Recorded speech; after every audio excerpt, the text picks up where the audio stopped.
નમસ્કાર વિદ્યાર્થી મિત્રો, આપણે રીઅરેન્જમેન્ટ રિએક્શન વિશે વાત કરીશું આજે. તો રીઅરેન્જમેન્ટ રિએક્શનમાં આજની આપણી સેકન્ડ રીઅરેન્જમેન્ટ રિએક્શન છે ફ્રાઇઝ રીઅરેન્જમેન્ટ. ફ્રાઇઝ રીઅરેન્જમેન્ટ. તો આ રીઅરેન્જમેન્ટ જે ફ્રાઇઝ રીઅરેન્જમેન્ટ છે એમાં આપણે મેઇનલી જોવાનું છે કે એસ્ટર ઓફ ફિનોલ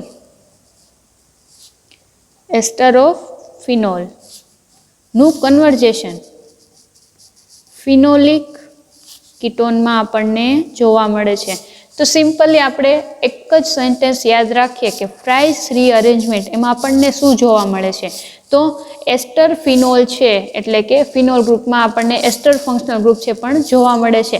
તો એસ્ટર ઓફ ફિનોલ છે તેનું કન્વર્જેશન ફિનોલિક કીટોનમાં આપણને જોવા મળે છે. આ જ રિએક્શન અથવા આ જ રીઅરેન્જમેન્ટ છે અને આપણે શું કહેશું? ફાયર્સ રીઅરેન્જમેન્ટ. હવે ફાયર્સ રીઅરેન્જમેન્ટ છે એની આપણે ડેફિનેશન જોઈએ તો એની ડેફિનેશનમાં શું આવશે? Ester of phenol with catalyze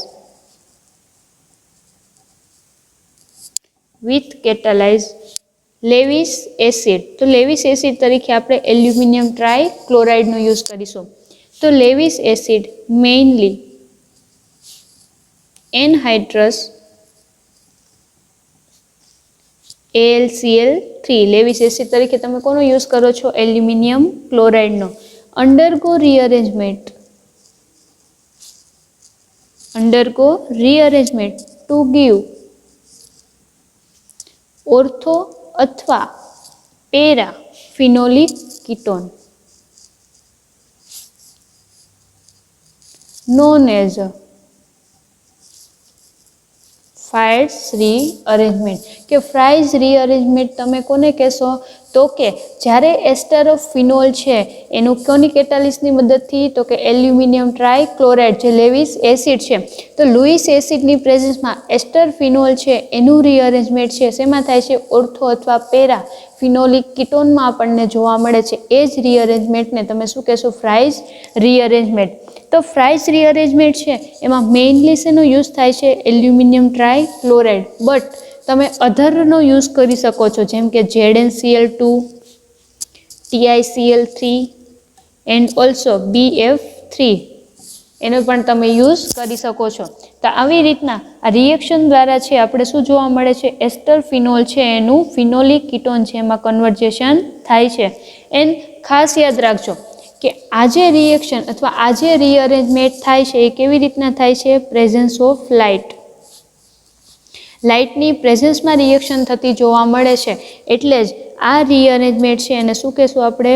ફોટોફ્રાઇઝ રીઅરેન્જમેન્ટ. લાઇટની પ્રેઝન્સમાં reaction જોવા મળે છે એટલે જ આપણે એને કહેશું ફોટોફ્રાઇઝ રીઅરેન્જમેન્ટ. તો ફર્સ્ટ ઓફ ઓલ આપણે એની રિએક્શન જોઈએ, ધેન એની મિકેનિઝમ જોઈશું અને એની એપ્લિકેશન વિશે ડિસ્કસ કરીશું. તો આપણે એની રિએક્શન જોઈએ તો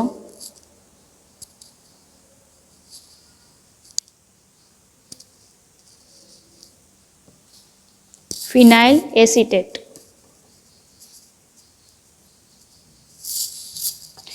ફિનાઇલ એસિટેટ છે એની આપણે એનહાઇડ્રસ AlCl3 ની પ્રેઝન્સમાં હીટિંગ આપીએ છીએ. તો હીટિંગ જ્યારે આપશું ત્યારે આપણને બે પ્રોડક્ટ મળે છે. એક તો ફિનોલિક કીટોન અને બીજું આપણને મળે છે ઓર્થો અને પેરા પોઝિશન પર. તો અહીંયા ફિનાઇલ ગ્રુપ છે, અહીંયા પણ ફિનોલ છે.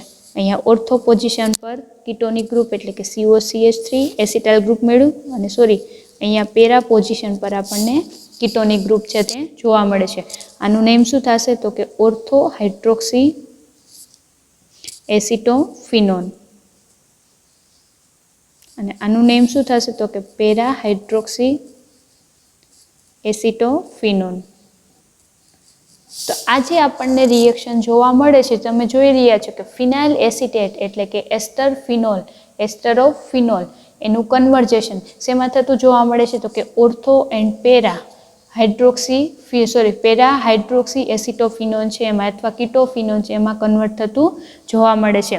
હવે આપણે ટેમ્પરેચર અહીંયા આપણે હીટ આપીએ છીએ તો હીટની આપણે ડિસ્કસ કરીએ તો એવું કહી શકીએ છીએ જ્યારે તમે ટેમ્પરેચર 60 ડિગ્રી કરતાં તમે ઓછું ટેમ્પરેચર જ્યારે એપ્લાય કરો છો ત્યારે મળતી પ્રોડક્ટ છે તે પેરા પ્રોડક્ટ આપણને જોવા મળે છે કે જ્યારે તમે અહીંયા ટેમ્પરેચર એપ્લાય કરો છો 60 સેલ્સિયસ ટેમ્પરેચર કરતાં તમે જ્યારે ઓછું ટેમ્પરેચર એપ્લાય કરો છો ત્યારે મળતી પ્રોડક્ટ હશે para hydroxy acetophenone. Then temperature above 160 degree કે ટેમ્પરેચર અબવ 160 ડિગ્રી તમે જ્યારે એપ્લાય કરો છો ત્યારે મળતી પ્રોડક્ટ હંમેશા આપણને કઈ છે ઓર્થો એટલે કે ઓર્થો હાઇડ્રોક્સી એસિટોફિનોન તમને એઝ અ પ્રોડક્ટ છે તે જોવા મળે છે. તો આવી રીતના આપણને ફ્રાઇઝ રિએક્શન છે અથવા ફ્રાઇઝ રીઅરેન્જમેન્ટ છે એમાં એસ્ટર ફિનોલ છે એસ્ટરોફિનોલ છે એનું ફિનોલિક કીટોનમાં કન્વર્ઝેશન થતું જોવા મળે છે. હવે રિએક્શન બાદ આપણે કેવી રીતના રિએક્શન પરફોર્મ થાય છે એની આપણે મિકેનિઝમ વિશે વાત કરીએ તો આની મિકેનિઝમ છે શોર્ટલી રીતે આપણે દર્શાવી શકતા નથી કે જેમ કે આપણને ઓર્થો પ્રોડક્ટ મળે છે અને પેરા પ્રોડક્ટ મળે છે, બટ આની બે રિએક્શન આપણને જોવા મળે છે. એક તો ઇન્ટ્રામોલેક્યુલર રીઅરેન્જમેન્ટ અને એક છે ઇન્ટરમોલેક્યુલર. કે મેઇનલી આની મિકેનિઝમ વિશે વધારે આપણે છે તો દર્શાવી શકતા નથી, પણ જો એની આપણે રીઅરેન્જમેન્ટ રિએક્શનની મિકેનિઝમ જોઈએ તો બે રીતે જોવા મળે છે. એક છે ઇન્ટ્રામોલેક્યુલર અને છે ઇન્ટરમોલેક્યુલર. તો બંને મિકેનિઝમ આપણે જોઈએ તો આપણને ખ્યાલ છે ઇન્ટ્રામોલેક્યુલર તમે કોને કહેશો કે એક જ મોલેક્યુલની અંદર કંઈ પણ ચેન્જીસ થશે એને આપણે ઇન્ટ્રામોલેક્યુલર કહેશો. અને ઇન્ટરમોલેક્યુલર એટલે કે એક કમ્પાઉન્ડ હારે બીજો કમ્પાઉન્ડ બાઇન્ડ થશે અને એની જે રિએક્શન જોવા મળશે એને શું કહેશો આપણે ઇન્ટરમોલેક્યુલર. તો એક પછી એક આપણે મિકેનિઝમ જોઈએ તો ફર્સ્ટ મિકેનિઝમ આપણે જોઈશું ઇન્ટરમોલેક્યુલર. તો ઇન્ટરમોલેક્યુલરની અંદર આપણે જોઈએ તો ફર્સ્ટ એઝ આપણું રિએક્ટન્ટ તરીકે કોનો યુઝ કરીએ છીએ આપણે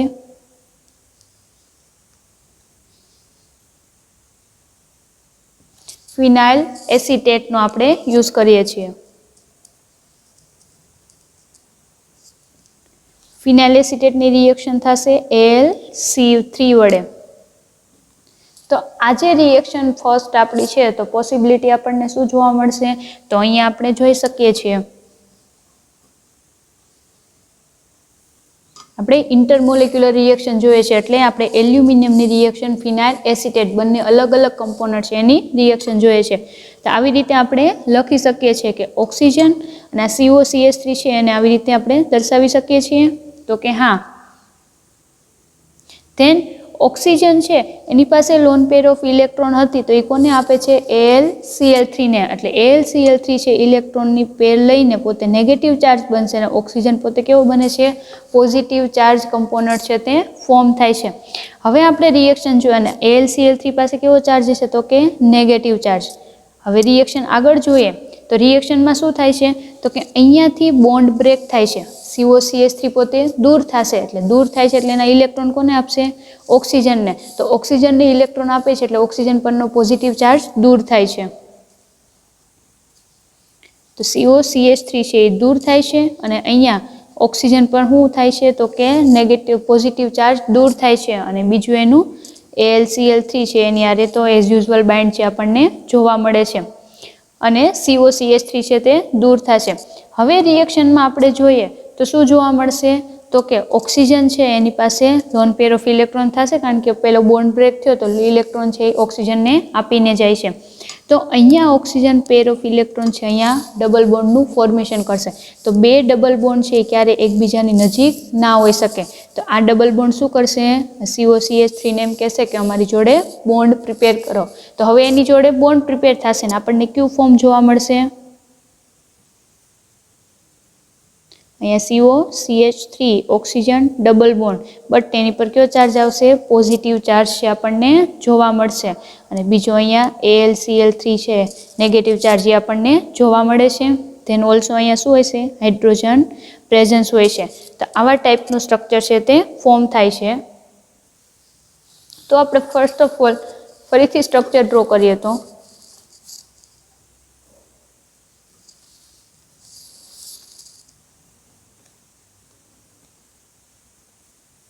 અહીંયા COCH3 ગ્રુપ બાઇન્ડ થશે અને ઓલ્સો હાઇડ્રોજન પણ પ્રેઝન્સ હશે. ઓક્સિજન ડબલ બોન્ડ બનાવશે એટલે પોઝિટિવ ચાર્જ આવે છે અને એની પાસે શું હશે AlCl2 લખીને અહીંયા Cl છે એને અલગ દર્શાવીએ તો તો આવી રીતના AlCl3 આપણને જોવા મળે છે. હવે રિએક્શનમાં શું થશે તો કે અહીંયા બોન્ડ નથી તો ત્યાં ડબલ બોન્ડનું આપણે ફોર્મેશન કરવું છે. તો ફોર્મેશન કેવી રીતના થશે તો કે હાઇડ્રોજન છે પોતે H+ સ્વરૂપે દૂર થશે અને પોતાના ઇલેક્ટ્રોન કોને કરશે અહીંયા બોન્ડ બનાવવામાં મદદરૂપ થશે. તો બંને ડબલ બોન્ડ નજીક ના હોઈ શકે તો આ ઇલેક્ટ્રોન છે ઓક્સિજનને પાછા આપી દેશે અને અહીંયાથી ક્લોરીન છે એ દૂર થાય છે. તો છૂટું શું પડે છે તો કે -HCl હાઇડ્રોક્લોરિક એસિડ દૂર થશે અને અહીંયા પ્રોડક્ટ આપણને શું મળે છે COCH3 અને અહીંયા ઓક્સિજન અને AlCl2 આપણને જોવા મળે છે. હવે આનું આપણે એસિડિફિકેશનની રિએક્શન કરો પ્રેઝન્સ ઓફ વોટર તો અહીંયા તમને પ્રોડક્ટ શું મળશે તો કે COCH3 અને અહીંયા AlCl2 દૂર થઈને એની જગ્યાએ શું બાઇન્ડ થઈ જશે હાઇડ્રોજન અને જે પ્રોડક્ટ મળે છે શું હશે ઓર્થો આઇસોમર. તમે કહી શકો છો કે ઇન્ટરમોલેક્યુલર રિએક્શન દ્વારા આપણે કોનું ફોર્મેશન કરી શકીએ છીએ ઓર્થો આઇસોમરનું. હવે એવી જ રીતના આપણે પેરા આઇસોમર છે એનું ફોર્મેશન કરવું છે તો એના માટે આપણે રિએક્શન જોઈશું ઇન્ટ્રામોલેક્યુલ. તો ઇન્ટ્રામોલેક્યુલર માટે આપણે એક જ સ્ટ્રક્ચરની જરૂર છે. તો આપણને ખ્યાલ છે ઇન્ટરમોલેક્યુલર રિએક્શનમાં આપણને સેકન્ડ ફોર્મ ક્યુ જનરેટ થયેલું તો કે અહીંયા ઓક્સિજન પર પોઝિટિવ ચાર્જ ક્યારે આવે છે તો કે એલ્યુમિનિયમ ક્લોરાઇડ એની જોડે બાઇન્ડ થાય છે AlCl3-. આ જે કમ્પોનન્ટ છે એની જ આપણે રિએક્શન જોવાની છે. તો આગળ રિએક્શન જોઈશું તો તમને શું જોવા મળશે તો કે અહીંયા રિએક્શનની અંદર એક આપણને ટ્રાન્ઝિશન સ્ટેટ જોવા મળે છે. એ જોઈએ તો કેવી રીતના મળે છે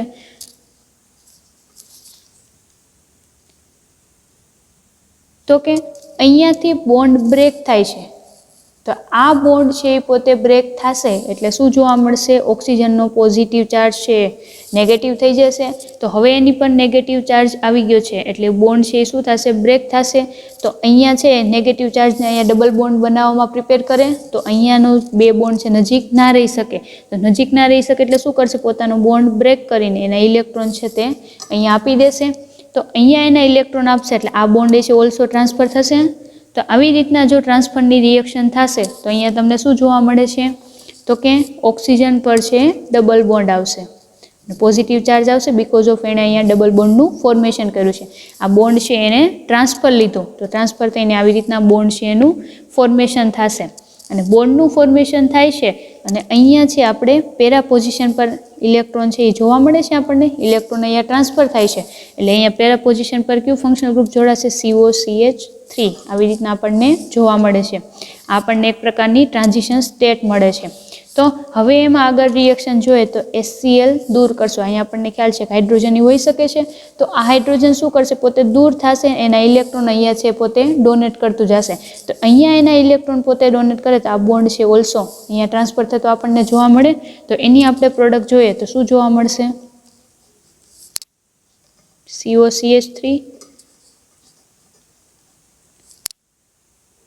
OAlCl2 આપણને જોવા મળશે અને અહીંયા બોન્ડનું ફોર્મેશન થશે એનું એસિડિફિકેશન કરો છો એટલે AlCl2 દૂર થશે અને તમને અહીંયા મળે છે OH અને COCH3 પેરા આઇસોમર. તો તમને એવો ક્વેશ્ચન પૂછાય કે ઇન્ટ્રામોલેક્યુલર રિએક્શન દ્વારા આપણને કયું કમ્પોનન્ટ ફોર્મ થાય છે તો કે પેરા આઇસોમર અને પેલી રિએક્શન દ્વારા કયું કમ્પોનન્ટ ફોર્મ થશે તો કે ઓર્થો આઇસોમર. તો આ થઈ રિએક્શનની વાત. રિએક્શન બાદ હવે આપણે એની એપ્લિકેશન વિશે વાત કરીએ તો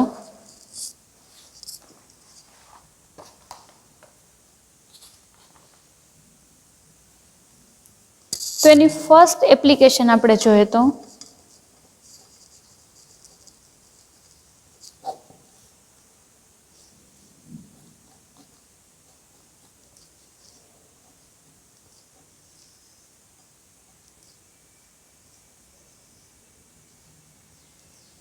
આપણી પાસે છે એસિટાનિલાઇડ. હવે એસિટાનિલાઇડની રિએક્શન AlCl3 ની પ્રેઝન્સમાં આપણે કરીશું એટલે શું થશે COCH3 છે એ દૂર થશે. તો જ્યારે ટેમ્પરેચર આપણે 60 ડિગ્રી કરતાં ડાઉન રાખેલું હશે અથવા એનાથી લો રાખેલું હશે ત્યારે રિએક્શનમાં શું પોસિબિલિટી બનશે પેરા પોઝિશન પર પ્રોડક્ટ મળે છે અને અહીંયા NH2 એમોનિયા ગ્રુપ આપણને જોવા મળશે. આનું નેમ શું થશે પેરા એમિનો એસિટોફિનોન. પેરા એમિનો એસિટોફિનોન આ એની ફર્સ્ટ એપ્લિકેશન છે કે એસિટાનિલાઇડ છે એનું આપણે ફ્રાઇઝ રીઅરેન્જમેન્ટ દ્વારા પેરા એમિનો એસિટોફિનોન છે એમાં કન્વર્ઝેશન થતું જોવા મળે છે.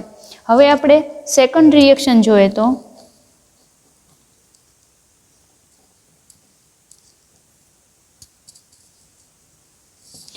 આ રિએક્શન આનું નેમ થશે પેરાક્રેસાઇલ એસિટેટ. પેરાક્રેસાઇલ એસિટેટ. પેરાક્રેસાઇલ એસિટેટ છે એની પણ આપણે એલ્યુમિનિયમ ટ્રાયક્લોરાઇડની પ્રેઝન્સમાં રિએક્શન આપો છો તો રિએક્શન આપણને શું જોવા મળશે તો કે અહીંયા ક્રેસાઇલ ગ્રુપ છે એટલે CH3 ગ્રુપ આવશે. ક્રેસોલ માટે CH3 ગ્રુપ OH અને CH3 ગ્રુપ હશે. આવી રીતના સ્ટ્રક્ચર જોવા મળે એને શું કહેશું આપણે? અહીંયા OH ગ્રુપ, અહીંયા CH3 અને આપણે ઓર્થોક્રેસોલ છે એવી જ રીતના પેરાક્રેસોલ અને આપણે ઓર્થોક્રેસોલ કહેશું તો એવી રીતના આપણે નેમ કરી શકીએ છીએ. તો પેરાક્રેસાઇલ એસિટેટ છે એની રિએક્શન આપશો એટલે અહીંયા તો OH ગ્રુપ આવશે. પેરા પોઝિશન પર ઓલરેડી મિથાઇલ ગ્રુપ છે તો ઓર્થો પોઝિશન ખાલી છે ત્યાં કયું ગ્રુપ આવશે? આપણું એસિટો ગ્રુપ છે જે આવે છે. તો આનું નેમ શું થશે તો કે 2 હાઇડ્રોક્સી 5 મિથાઇલ એસિટોફિનોન. અહીંયાથી આપણે નોમેનક્લેચર કરશું 1 2 3 4 5 તો સેકન્ડ પર હાઇડ્રોક્સી, ફિફ્થ પર મિથાઇલ ગ્રુપ અને એસિટોફિનોન આવી રીતના આપણને એપ્લિકેશન જોવા મળે છે. હવે આપણે નેક્સ્ટ એપ્લિકેશન જોઈએ તો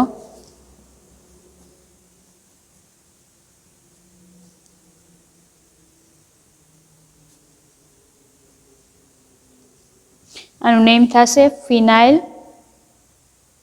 પ્રોપિયોનેટ. ફિનાઇલ પ્રોપિયોનેટ 1 2 3 કાર્બન છે તે જોવા મળે છે. આ ફિનાઇલ રિંગ છે અને આ પ્રોપિયોનેટ ગ્રુપ છે. તો ફિનાઇલ પ્રોપિયોનેટ છે એની તમે AlCl3 ની પ્રેઝન્સમાં 140 થી 180 ડિગ્રી ટેમ્પરેચરે રિએક્શન આપો છો તો આપણને બે પ્રોડક્ટ મળે છે. અહીંયા OH ગ્રુપ ઓર્થો પોઝિશન પર CO C2H5 એવી જ રીતના